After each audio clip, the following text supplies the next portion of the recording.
தமிழக சட்டமன்ற தேர்தல் வரக்கூடிய ஏப்ரலில் நடக்க போகுது அப்படின்னு நம்ம எல்லாத்துக்குமே நல்லாவே தெரியும்.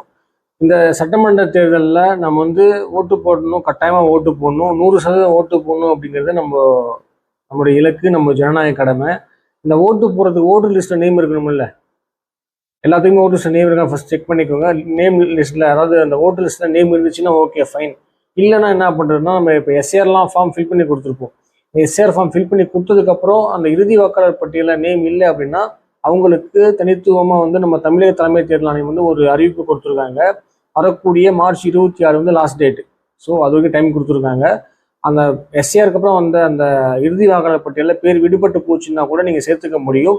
அதே மாதிரி புதுசாக ஓட்டு லிஸ்ட்டில் எப்போ நான் ஓட்டு லிஸ்ட்டில் பேர் சேர்க்கணுன்னா கூட நீங்கள் சேர்த்துக்க முடியும். ஸோ இந்த ஒரு இன்ஃபர்மேஷன் நம்ம உங்களுக்கு கொடுக்கணும்னு நினச்சோம். ஏன்னா நம்ம தமிழக சட்டமன்றத்திலேருந்து நம்மளுடைய ஒவ்வொரு ஓட்டும் ரொம்ப இம்பார்ட்டன்ட். ஸோ 100% ஓட்டு போடணும் அப்படின்னு நம்ம தேர்தல் ஆணையருடைய மிகப்பெரிய இலக்கு, நம்மளோட ஜனநாயக கடமையும் கூடாது. ஸோ நம்ம கம்பல்சரி நம்ம எல்லாமே ஓட்டு போடுவோம். அதுக்கு நம்ம ஓட்டு நேம் இருக்கணும்ல. ஸோ அதான் நம்ம சொல்கிறோம், ஓட்டு நேம் ஃபர்ஸ்ட் செக் பண்ணிக்கோங்க.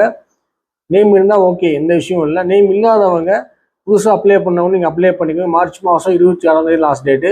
ஸோ இந்த வீடியோவை உங்கள் ஃப்ரெண்ட்ஸுக்கும் உங்கள் ஃபேமிலி சர்க்கிளுக்கு அதிகமாக ஷேர் பண்ணுங்கள். ஓட்டு இல்லைன்னு சொல்லி கவலைப்படக்கூடிய உங்கள் ஃப்ரெண்ட்ஸுக்கு இந்த வீடியோ அதிகமாக ஷேர் பண்ணுங்கள்.